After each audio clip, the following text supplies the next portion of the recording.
আল্লাহ তোরা তো দেখতেছেন আল্লাহ, আল্লাহ মনে ওখানে আমি পাবো আল্লাহ, আল্লাহ কম করতে চাও না, কঠিন শরীর ওরা ভালো যায় না,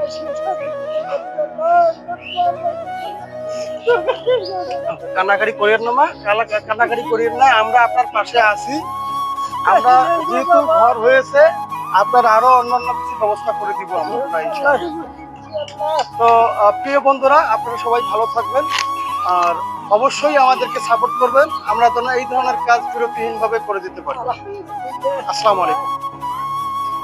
আসসালামু আলাইকুম প্রিয় বন্ধুরা, আজকে আপনাদেরকে এমন একজন হতভাগিনীর সঙ্গে আমি পরিচয় করে দিব।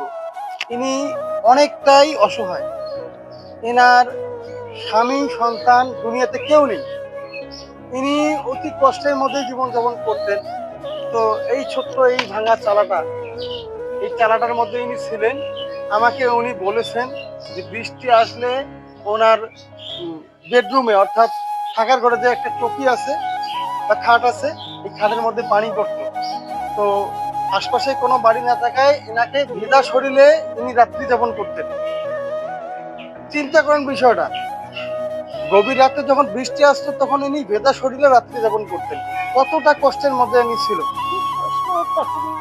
তো যাই হোক, আলহামদুলিল্লাহ এনার জন্য একটি আমরা কথা দিয়েছিলাম যে এনার একটা ঘর দিব, এনার জন্য একটি ঘর আমরা করে দিয়েছি অলরেডি। তো ঘরের কাজ এখনো চলমান। তো আপনারা অবশ্যই দেখতে পারবেন, হয়তোবা আজকালকের মধ্যেই ঘরটা এনার কমপ্লিট করে দিব।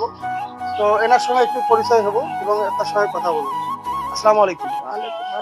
আপনার নাম কি? নুরজাহান বেগম। আপনার আপনার তো স্বামী নেই, সন্তানও নেই? সন্তানও নাই।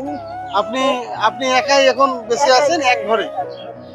তো আপনি আপনি যে এই যে এত কষ্টের মধ্যে ছিলেন, আচ্ছা এর আগে কি কোনো টাকা পয়সা আলা কোনো বড় লোক ব্যক্তিবর্গ তারা আসছিল আপনার এই ঘরটা উঠাতে? না, আল্লাহ দেয় মানছি, বদলাক দিয়ে আল্লাহ দেয় পানি। আচ্ছা আচ্ছা আচ্ছা। তো আমি আসার আগে কেউ আপনাকে এই উপকারটা করেনি? নাই করে, তাই তো?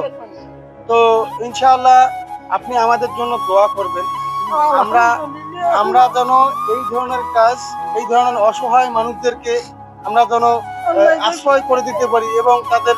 এর আগে যে আমি চাউল দিয়েছিলাম, চাউল দিয়েছিলেন? চাউল আবারও আপনি পাবেন, হয়তো বা 2-4 দিনের মধ্যে আবারও চাউল দিব আপনাকে, আপনি খাবেন, খেয়ে আমাদের জন্য দোয়া করবেন, আমরা যেন